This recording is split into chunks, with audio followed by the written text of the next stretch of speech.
Now, fortunately, I didn't have a time machine there, but I did. We didn't. If I had a time machine now, if I had a time machine, I would go back. I would probably would not. I probably would approach.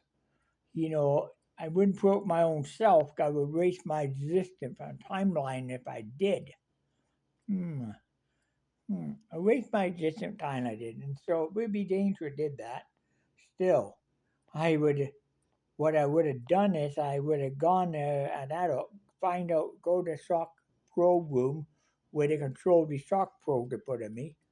And you know what? I would have programmed them to, I would have programmed it to, would make it, I would change the programming somewhat so it wouldn't do anything, or I would change the frequencies of the remote so on the system, so I wouldn't do that.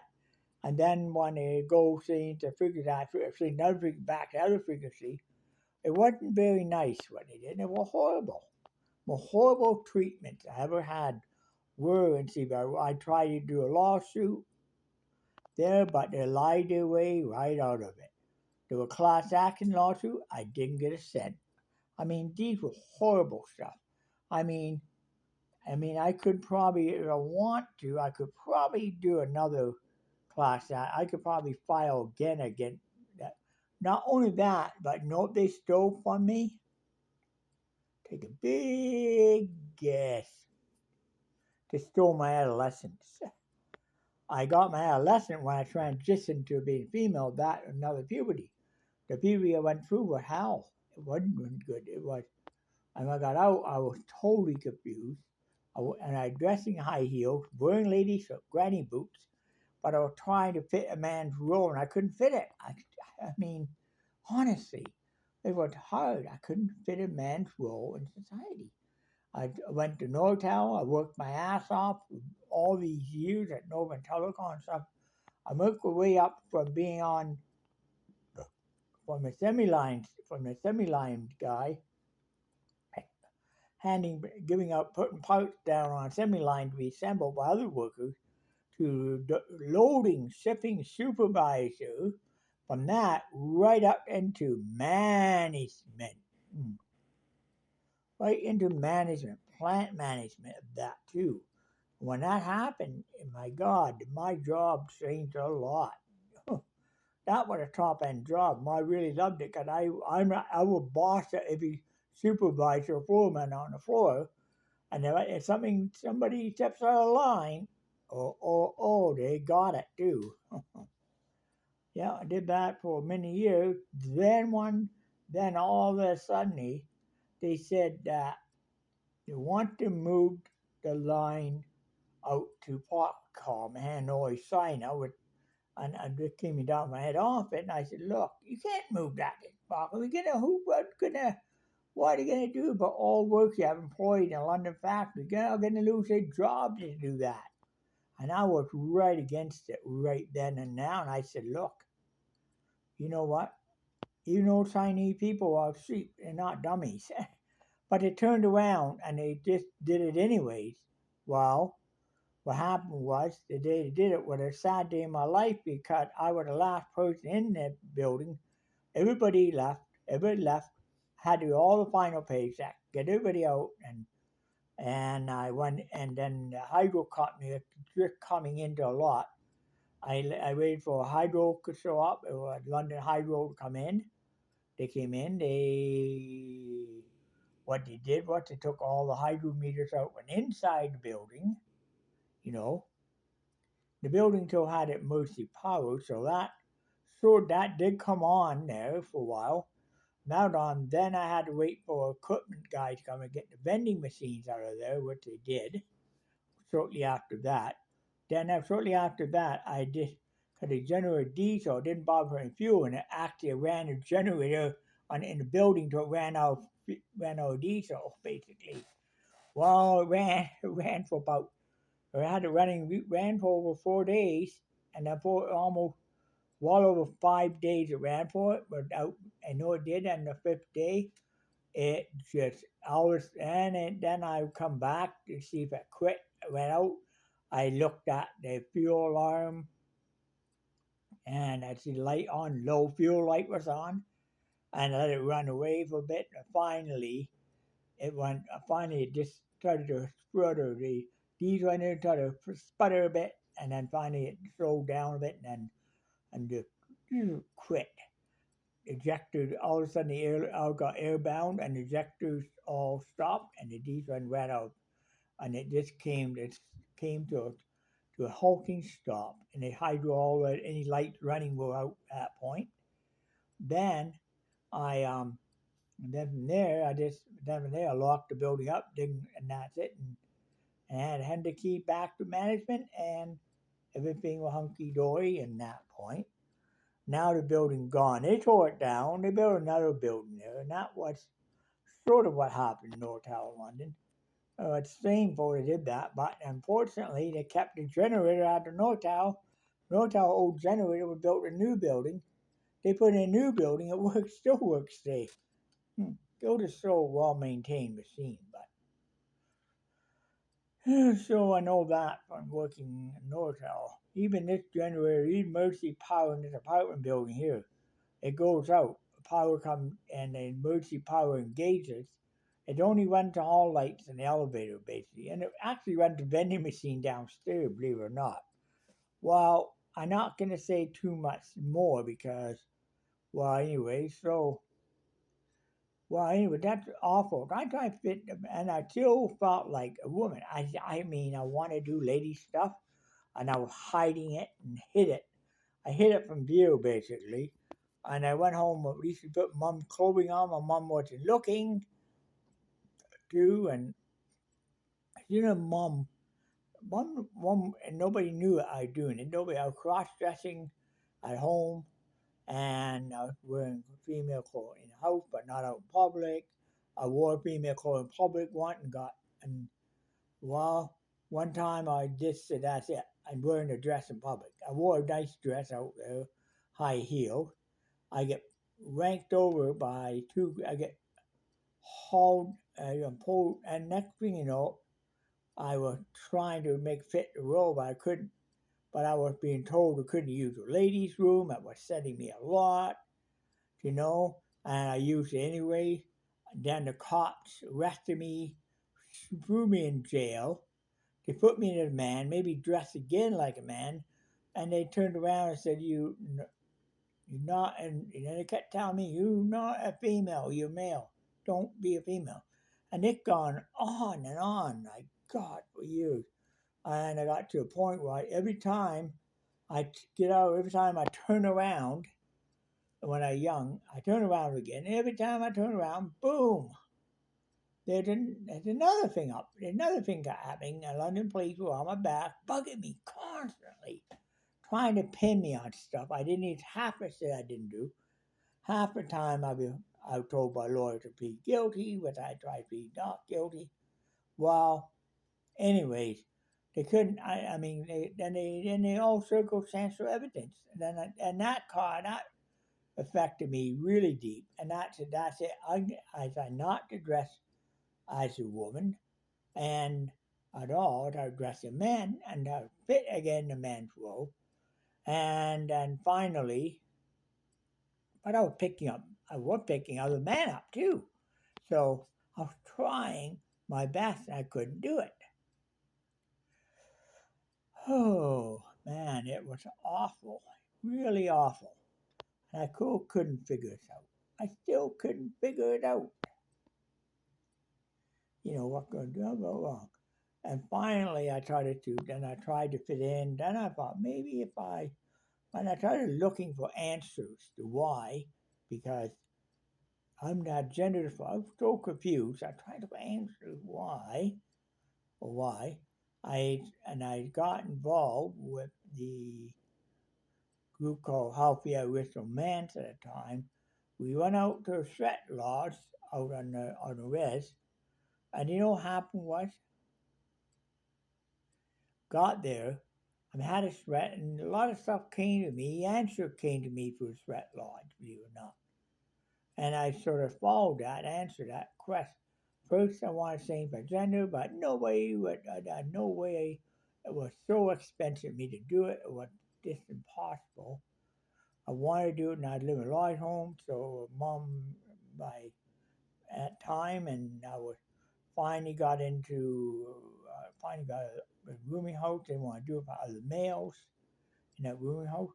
Finally, I got out of that rooming house, moved into city housing, drove fit the mail, trying to fit that mail roll for quite some time, and then from there I moved on to McNabb. And from there, that when I really fought hard, really difficult, because I'm trying to fit a man's role, and I couldn't fit it. I could not fit a male role. No matter what I did, I could not fit it. So I'm sitting here, my God, what am I going to do? I'm trying to fit the man's role and having a hard time doing it. It would drive me bonkers to a point. And one day I heard about having this. One day I went down to a festival down at Bayfront Park. I see drag queens, I see trans people at the festival. Other people like me still having gender feuds. From that, I sort of got involved with the transgender group. They met at the down at the Walker Inn. That's how I was hanging on them. And before I know it, then I started to, was a year later, and then within a year, I started taking the hormones and that, and I'm hiding it from my brother and sister at the time. I hid it for years, and I was still hiding it for a while, until finally, that what I did is I just started to get more feminine, started to feel comfortable with my gender, feel comfortable how feeling of stress is gone, and finding out, and then finally, and then comes another thing, another obstacle thrown in my way too.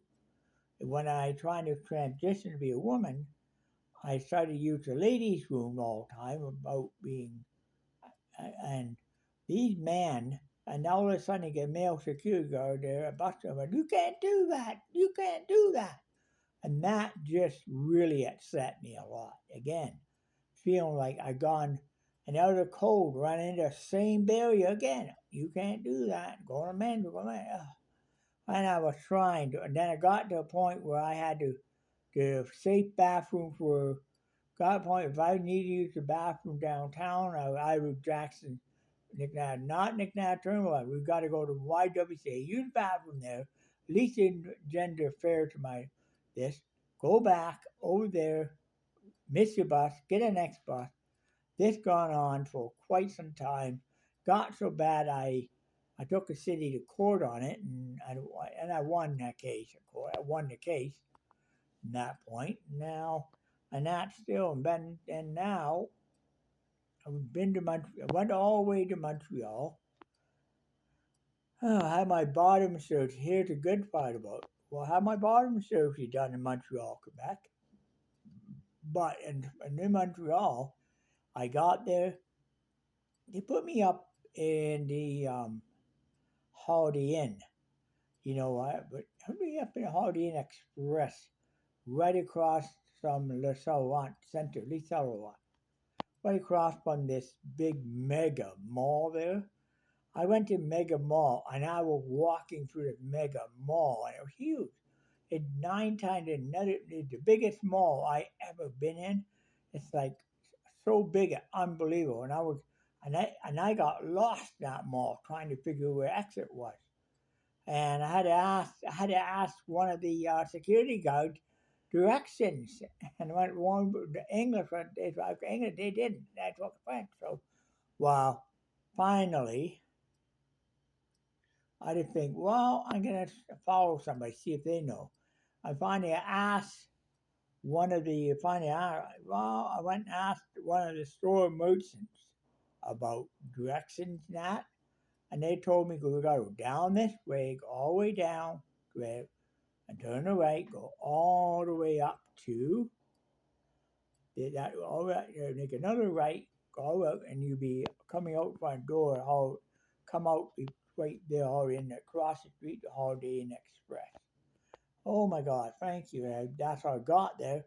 And that was tough. Then come the day of surgery. I get up early, get dressed, get out of the hotel room, not have anything to eat all day, and climb in the back of this. gave me a cab voucher there. Got the cab, took me from there to Pereira down to the CMC in Montreal. Pereira Bessard was the surgeon that did the surgery. I get to Montreal, I walk in, they have Wi-Fi. So I scanned the Wi-Fi thing to go use Wi-Fi, but I found the Wi-Fi was not very good. It was using kilobytes, not megabyte, kilobytes. Oh my God, that's old guess writing kilobytes. It was so slow, it's unbelievable. I had better Wi-Fi service in the freaking hotel than I did there anyway. Well, anyway, so I get there. Okay, go, and I walk in the room. Took me up. Had my opera. Took me up to that day up to a room. I walked up to the elevator. Come up the elevator, second floor. They walk me down to a waiting room. I sit down in the hospital gown in this waiting room to go into the in the waiting room to head into the operating room. I in this waiting area, like it looked like a waiting room in a doctor's office, basically. So I'm sitting there waiting away. And then finally, Perard, I go into the room. I talked to Pierre Bessard.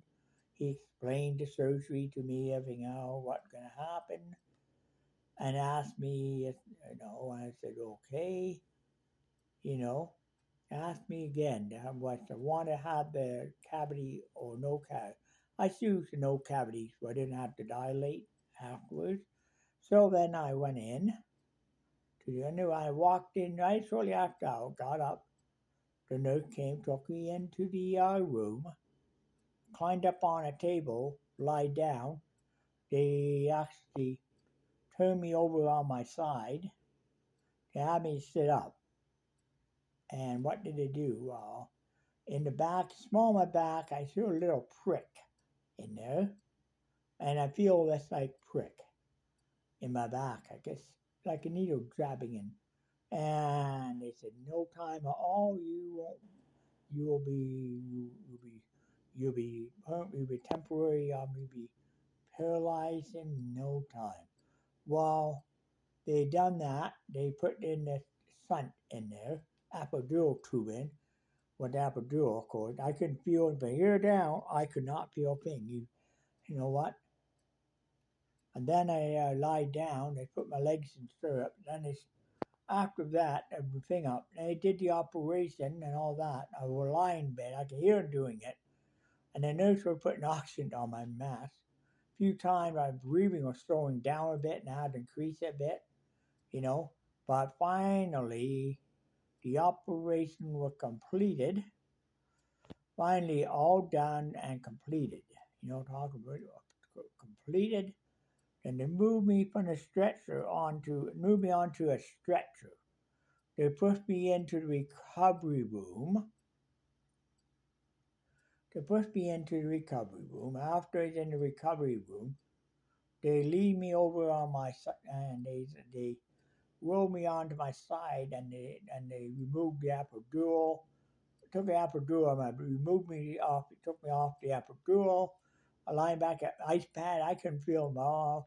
And then I brought me up to the room. They put me in bed. I was lying in bed for about the remainder of the day, and then the following morning got me up walking around this hexagon corridor, goes in a circle.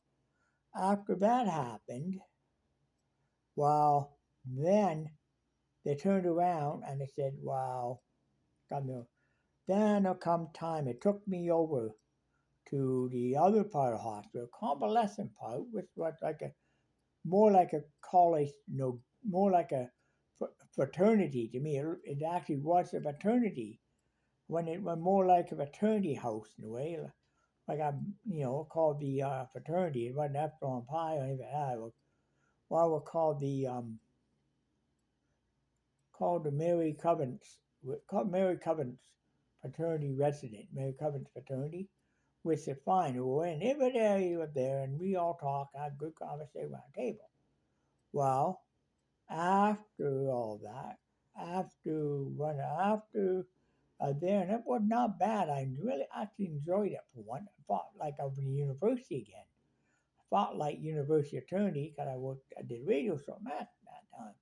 And finally, I finished there. Went onward to from there to went from there to where I went from there on to the I went from there onwards to I went there, got on a VO train, took a VO train. I got to the station, had a waiting in business class, had a couple cups of coffee, got on the train. I still being pain from a surgery, and I thought, okay, I'm going to Montreal. I'm gonna have a cold drink on it. I had a nice strong drink on a train, and purposely to numb the pain I had from the surgery, numb my pain I had down here from the surgery. I took alcohol to numb the pain. It worked. It numbed the pain enough. And then I get off the train on Ottawa, going to business class lounge, and all of a sudden I wet my pants. I had to go to the bathroom and piss out rest of my urine. My God, I couldn't believe I did that, and it was awful. And then I went back to the into business class lounge, had another coffee, had some more pop in business class lounge, took a couple cans with me from there. Then I got back on a train again, and I traveled from there all the way to, and the train breaks down halfway down. After all, I was going down, gets around Brockville, around Brockville, and lo and behold, the damn train breaks down again. This time breaks down just outside again, halfway between, right on a Tanganyika territory, and we sat there hours on end. We couldn't get it going, and we tried to get a train going. And we were right in the train station in Peterborough. Not Peterborough, but I think the other one, Kingston. Kingston train station, sitting there at Kingston, and I'm pissed off. I'm really pissed off about it. I wasn't too happy or pretty pissed at that time. I'm there for 4.5 hours waiting. You know what I'm talking about? We ended up waiting for almost 2.5 hours while I'm sitting waiting for a train, while no happened was, waiting for a train again. And finally, I was worried that train, now at nighttime out, and we still sitting there. Finally, we sitting there, and I said to the conductor, "Why did you get a CN locomotive to book up to a damn thing? CN got freight yard, you gotta run off in CN yard, get the mechanic look at it there." I said that to a conductor. The engineer on the train, I said the same thing to him. Why not you just get a engineer on there and looking around, talk to the engineer a bit. And the engineer said that, and I said, where'd you get CN? Well, they got CN locomotives, great one. They backed it up to a train, backed up the freight locomotives on the train. They got that backed up, hitched it up, the hydro's out, come back on again when they hooked in the power cable in the freight. They pulled a freight locomotive along, all the way into Toronto. It got into Toronto about 12:30 at night. I got like 2 people waiting for me to take me back to Hamilton from Union Station. So I get out there looking for them, couldn't find them. Finally, I found them. I got in a car, and that time I got home. It would be about almost 1 o'clock in the morning by the time I got home. I was totally exhausted. I've been traveling all day. Got home, went to bed, got up the next morning feeling in pain. I went and got a pouch at the boat. I came back home. I just lied in bed and ate at home. Oh man, it was pretty bad. And after that, I woke up, and shortly after, I feel and that boy. Then after I woke, then finally it healed. The pain got away. I had recovered, and then I got a vagina. I'm trying to get used to vagina. I'm used to it now. And you know what? Look back on it now, and I figure myself, know something? One, I'm glad I did that in my life.